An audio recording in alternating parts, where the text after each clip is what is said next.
Ay, pipiliti ko na po mag-post. Siguro pag may paggising ko sa umaga, magpo-post na ako. Dahil medyo dehado na po tayo. Mga ka-BBM, medyo dehado na po talaga tayo. Walang ginagawa yung mga PBBM na supporter ng mga vloggers.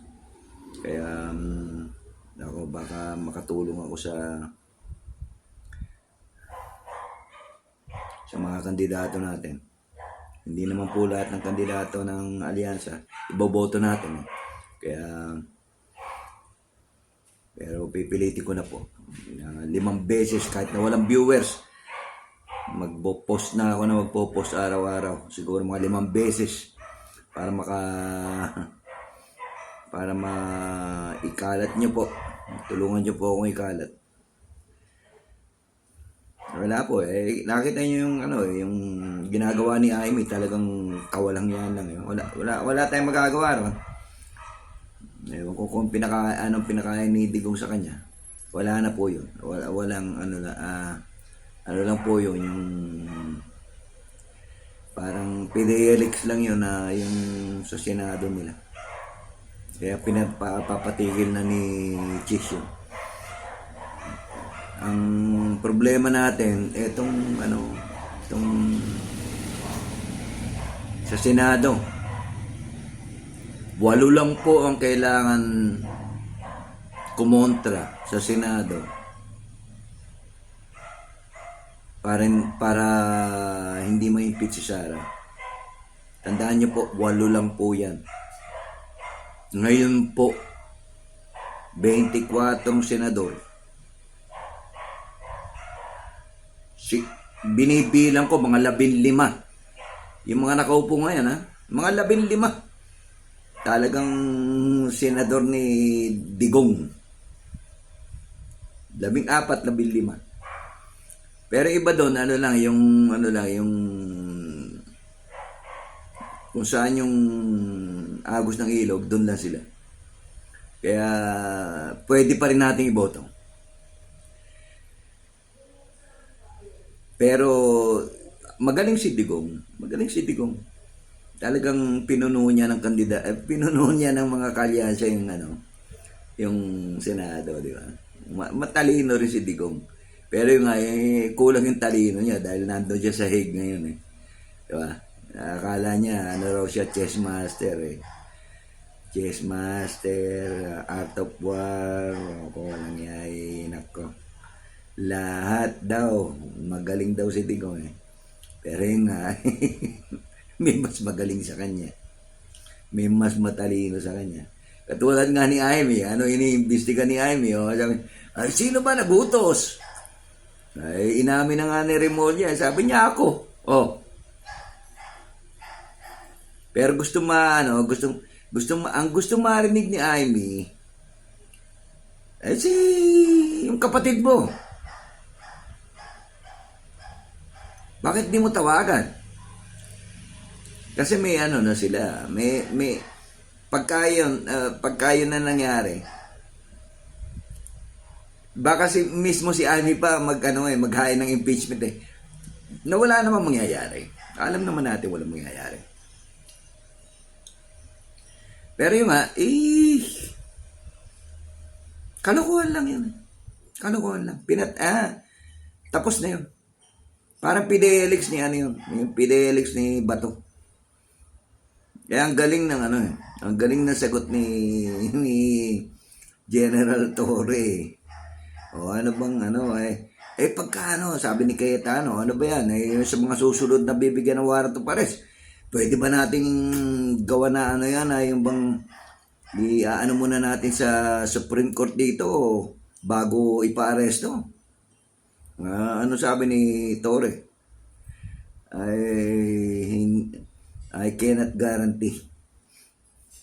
Yun ang maganda sagot. Pero yun ano pa rin, may pa rin tayo, may tulog tayo. Alam nyo, ang bilang ko talaga ng mga didilis, mga 5 to 7 million yan.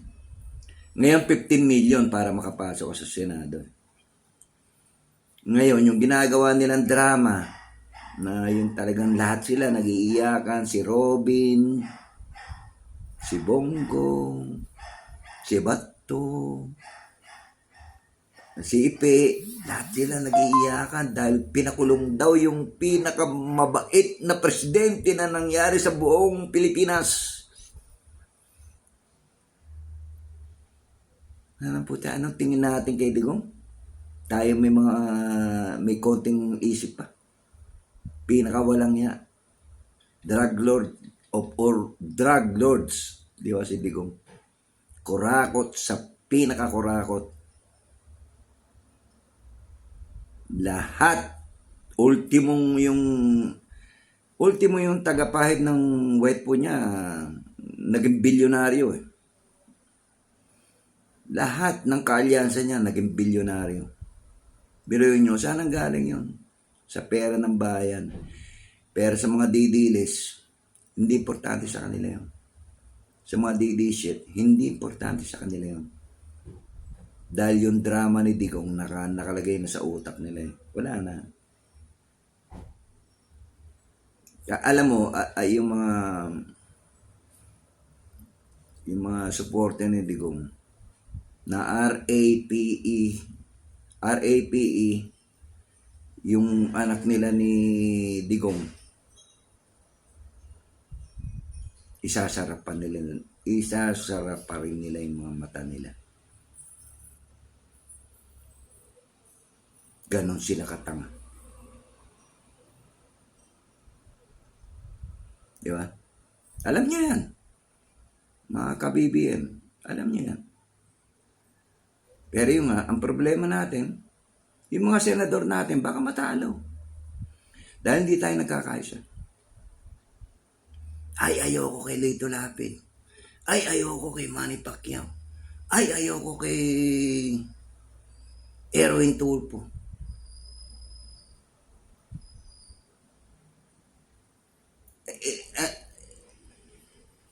Yung mga didilis, parang kulto ni Kibuloy. Pag sinabi ni Kibuloy na sa mga kulto niya, talon sa bangin. Tatalon yung mga yan. Kahit nakakunti sila, iba yung solid eh. Iba yung solid na boboto ng solid. Pero tayo mga loyalista, mga PBBM supporter, mga pro-government, pingklawan, dilawan, yung mga pingklawan at dilawan, pinipilit pa nila sila, yung mga kandidato nila. Alam naman nila, hindi mananalo, iboboto pa rin nila. Sayang ang boto, di ba? Pero ganun ang yun ang problema natin. Yun ang problema ng mga PBBM supporter, loyalista, pro-government, dilawan, pingklawan. Ipipilit pa rin natin yung mga kandidato natin na hindi naman mananalo. Di ba? Sayang lang po. Sayang lang. Iboboto nyo. Tapos yung mga zombie sa kabila. Yung zombing DDS, mga DDLS, DDshit. Iboboto nila si Ipe.